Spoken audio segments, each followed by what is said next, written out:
न्याय की घंटी। एक दिन दरबार में एक बुजुर्ग महिला रोती हुई आई, जिसे देख अकबर चिंतित हो बोले, क्या हुआ माता जी, आप रो क्यों रही है? महाराज, वो दरअसल कल रात जब मैं कड़ी मेहनत से सब्जी बेचने के बाद जंगल के रास्ते से आ रही थी, तब कुछ चोरों ने मेरी दिन भर की कमाई को लूट लिया। क्या? उन चोरों की इतनी हिम्मत! हम अभी उन्हें ढूंढ निकालने का आदेश देते हैं। तभी वहाँ बैठे बीरबल खड़े हुए और बोले, क्षमा चाहता हूँ महाराज, पर अब तक तो वो चोर काफी दूर निकल गए होंगे। अगर माताजी कल रात को ही आ जाती तो शायद हमें उन्हें पकड़ने में आसानी होती। मैं तो कल रात ही यहाँ दौड़ी चली आई, परंतु द्वार पे खड़े सैनिकों ने मुझे भीतर आने नहीं दिया। कहा कि बादशाह न्याय केवल सवेरे दरबार में ही करते हैं। अब आप ही बताइए महाराज, न्याय में देरी मतलब न्याय न मिलने के समान ही हुआ ना।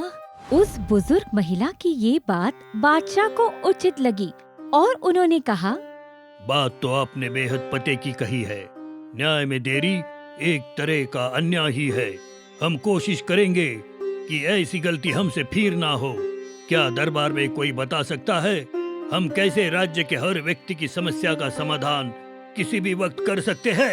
ये सुन सारे दरबारी गहरी सोच में पड़ गए और उसी वक्त बीरबल के कानों में दरबार के बाहर से कुछ बैलगाड़ियों की घंटियों की आवाज आई। वो तुरंत खड़े हुए और बोले, उपाय मिल गया महाराज। फिर क्या? बीरबल ने महल के पास एक ऊंची मीनार बनवाई, जिसके बाहर एक लोहे की जंजीर लटक रही थी।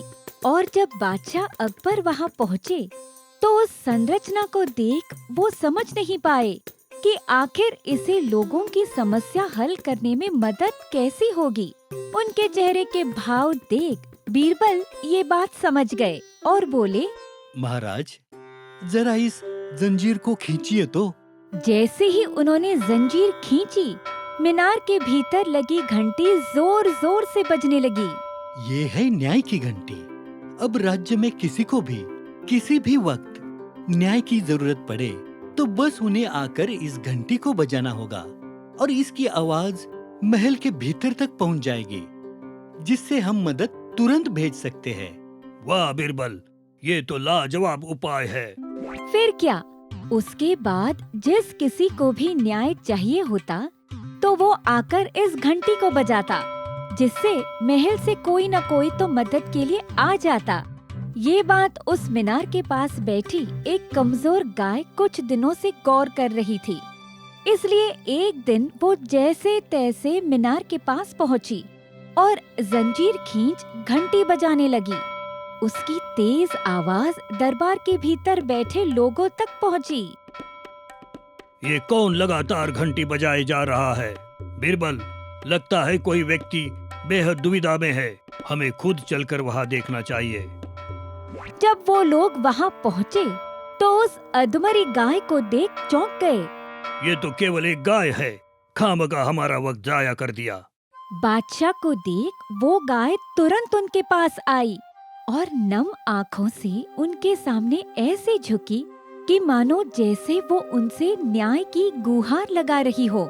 ये भावनात्मक दृश्य देख वहाँ खड़े सारे लोग अचंभित हो गए और बीरबल बोले, महाराज, गाय बेहद बुद्धिमान जीव होते हैं। ये जरूर अन्य लोगों की तरह आपसे न्याय की उम्मीद ले आई है। सही कहा तुमने। ये गौ माता भी हमारे राज्य का हिस्सा है, तो इसकी मदद करना हमारा फर्ज है। परंतु हमें पता कैसे चलेगा कि ये हमसे क्या कहना चाहती है? और तभी भीड़ में से एक व्यक्ति सामने आया और बोला, अरे, ये तो मनोहर लाल की गाय है। अब बेचारे ने काफी दुख सहा है। हमें सारी बात विस्तार से बताओ। फिर क्या? उस व्यक्ति ने बताया कि किस तरह जब ये गाय जवान और मजबूत थी तो मनोहर उसके दूध और गोबर को बेच खूब पैसे कमाता, परंतु अब जब ये गाय बूढ़ी और बीमार हो गई है तो मनोहर ने उसे घर से बेदखल कर दिया, जिसके कारण ये बेचारी जिंदगी और मौत के बीच जूझ रही है। ये सब सुन बीरबल तुरंत बोले, सैनिकों, अभी के अभी मनोहर की माता को गिरफ्तार करके लाओ। क्या इसमें उसकी माता का क्या दोष?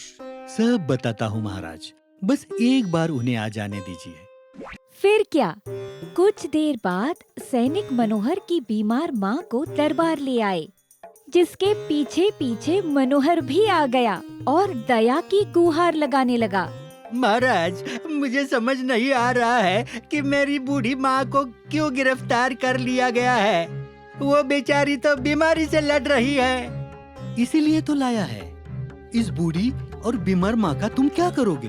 ये कैसी बात कर रहे हो आप बीरबल? जिस माँ ने जिंदगी भर हमारा पेट पाला, उसे हम यूं बीमार होने पर कैसे निकाल सकते हैं? ये तो घोर पाप होगा ना। अच्छा, तो ये बात है। तो फिर जिस गाय माता का दूध बेचकर तुमने इतने सालों तक अपने परिवार का पेट पाला, उसे तुमने बूढ़े होने पर क्यों निकाल दिया? एक माँ के साथ प्यार और दूसरी के साथ दुष्व्यवहार पाप नहीं हुआ क्या? ये सुन मनोहर समझ गया कि उससे बहुत बड़ी गलती हो गई है और वो घुटनों के बल गिर पड़ा। सही कहा आपने, मैं तो बहुत बड़ा पाप करने जा रहा था। मुझे प्रायश्चित का एक मौका दीजिए। बिल्कुल, प्रायश्चित के तौर पर तुम उस गौ माता का उतना ही ख्याल रखोगे जितने अपनी सगी माँ का रखते हो, और बीच बीच में सैनिक आकर गाय की तबीयत का हाल चाल पूछते रहेंगे। और तभी सैनिक उस गाय को मनोहर के पास ले आए, जिससे उस माँ के मन ने तुरंत माफ कर दिया और मनोहर उसे अपने साथ खुशी खुशी घर ले गया। तो आज हमने ये सीखा कि पशु भी हमारे परिवार का हिस्सा होते हैं और परिवार को मुसीबत में अकेला छोड़ना अपराध समान है।